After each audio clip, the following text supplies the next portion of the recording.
And the children of Israel, all the congregation, came into the wilderness of Tzin in the first new moon, and the people stayed in Kadesh. And Miriam died there and was buried there. Now there was no water for the congregation, and they assembled against Moshe and against Aharon. And the people contended with Moshe and spoke, saying, "If only we had died when our brothers died before Yahuwah. Why have you brought up the assembly of Yahuwah into this wilderness, that we and our livestock should die here? And why have you brought us up out of Mitzrayim to bring us to this evil place?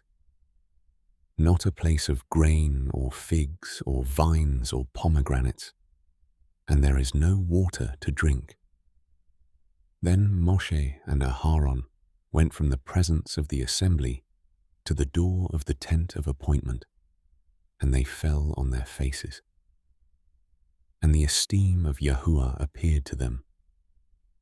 And Yahuwah spoke to Moshe, saying, "Take the rod and assemble the congregation, you and your brother Aharon, and you shall speak to the rock before their eyes, and it shall give its water.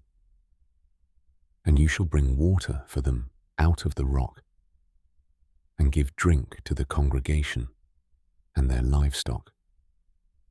And Moshe took the rod from before Yahuwah as he commanded him. And Moshe and Aharon assembled the assembly before the rock. And he said to them, "Hear now, you rebels. Shall we bring water for you out of this rock?" Then Moshe lifted his hand and struck the rock twice with his rod, and much water came out, and the congregation and their livestock drank. But Yahuwah spoke to Moshe and to Aharon, "Because you did not believe me, to set me apart in the eyes of the children of Israel, therefore you do not bring this assembly into the land which I have given them." These were the waters of Meribah, because the children of Israel contended with Yahuwah, and he was set apart among them.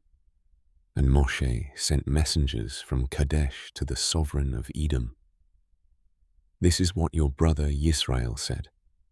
You know all the hardship that has befallen us, that our fathers went down to Mitzrayim, and we dwelt in Mitzrayim a long time, and the Mitzrites did evil to us and our fathers. And we cried out to Yahuwah, and he heard our voice and sent the messenger and brought us up out of Mitzrayim. And see, we are in Kadesh, a city on the edge of your border. Please let us pass over through your land. We shall not pass over through fields or vineyards, nor drink water from wells. We shall go along the sovereign's highway. We shall not turn aside, right or left, until we have passed over your border." But Adam said to him, "You do not pass over through me, lest I come out against you with the sword." And the children of Israel said to him, "We shall go by the highway, and if I or my livestock drink any of your water, then I shall pay for it. Let me only pass over on foot, without a word." But he said, "You do not pass over."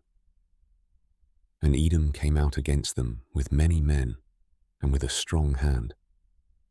So when Edom refused to let Yisrael pass over through his border, Yisrael turned away from him. And the children of Yisrael, all the company, departed from Kadesh and came to Mount Hor. And Yahuwah spoke to Moshe and to Aharon in Mount Hor, near the border of the land of Edom, saying, "Aharon is to be gathered to his people, for he is not to enter the land which I have given to the children of Israel, because you rebelled against my mouth at the water of Meribah.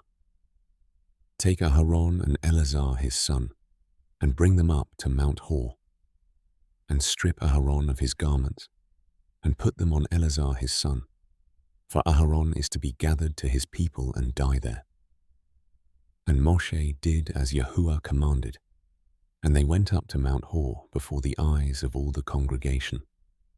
And Moshe stripped Aharon of his garments, and put them on Eleazar his son, and Aharon died there on the top of the mountain. And Moshe and Eleazar came down from the mountain. And when all the congregation saw that Aharon was dead, all the house of Yisrael wept for Aharon 30 days.